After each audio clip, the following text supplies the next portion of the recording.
Shalom Aleichem, everyone. Welcome to the first day of this new video series while I am in Israel sharing some Torah with all of you from Artzeinu HaKadosha. The theme of this series is going to be Torah personalities who are connected to Eretz Yisrael, to the land of Israel, to the state of Israel, to Torat Yisrael, Torat Eretz Yisrael. And today we're going to meet a man, a maverick, a genius, a brilliant thinker and an activist, and ultimately, I think, a unique soldier, and his name was Rav Shlomo Goren. Rav Shlomo Goren was an outstanding Talmud Chacham, but also an active soldier in the IDF, a paratrooper, and for 24 years, the chief rabbi of the IDF. This afternoon, I had the opportunity to meet with soldiers in various different locations and see the Mesiras Nefesh that these Chayalim have.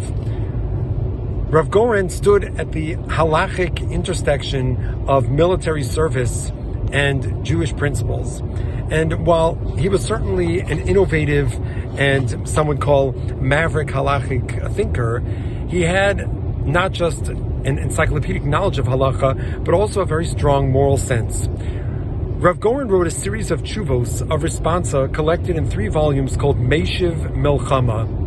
Literally means answering the war. And what's fascinating about Rav Goren's Meishav Melchama is how it begins. The first siman in all 3 volumes of Meishav Melchama is an essay about values.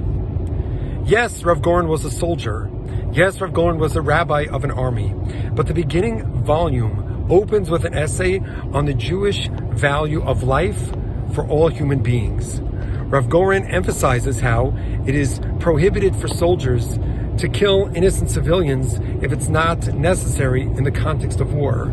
He invoked, and this is somewhat controversial because there are different ways to interpret it, the medrash that describes that the Malachi Hasharis went to sing Shira before HaKadosh Baruch Hu, and he rebuked them at the time of the splitting of the sea because he said the handiwork of God is being drowned and you can't sing Shira. It's not the proper time. Now, it's true that the Jewish people did sing Shira, and there's more to say about this idea, but Rav Goren's point that in a Jewish army, we take into consideration that Tselem Elokim of every person is as pertinent today as it ever was. He notes that the Rambam has 2 formulations of the Mishnah in Sanhedrin, where the Mishnah says, Kol HaMekayim nefesh achas ki'ilu kiyim mole. The Rambam in one place quotes it as, Kol HaMekayim nefesh achas mi Yisrael. A Jew, if you save the life of a Jew, it's as if you had saved an entire world. That's in Hilchos Rotzeach. But in Hilchos Sanhedrin, the Rambam says that Kol HaMekayim nefesh achas, if you just save one life of any human being, it's ki'ilu kiyim olam mole.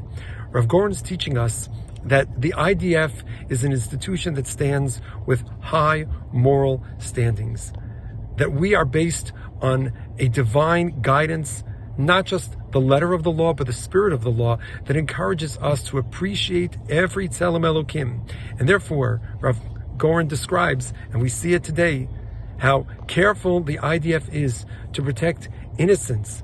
And unfortunately, those who are killed because of the circumstances surrounding the war, it's inevitable. And that's the fault of the people who put them in harm's way. But the Tzava, we are guided by moral and ethical principles that Rav Goren articulates in the beginning of his Meishav Melchama.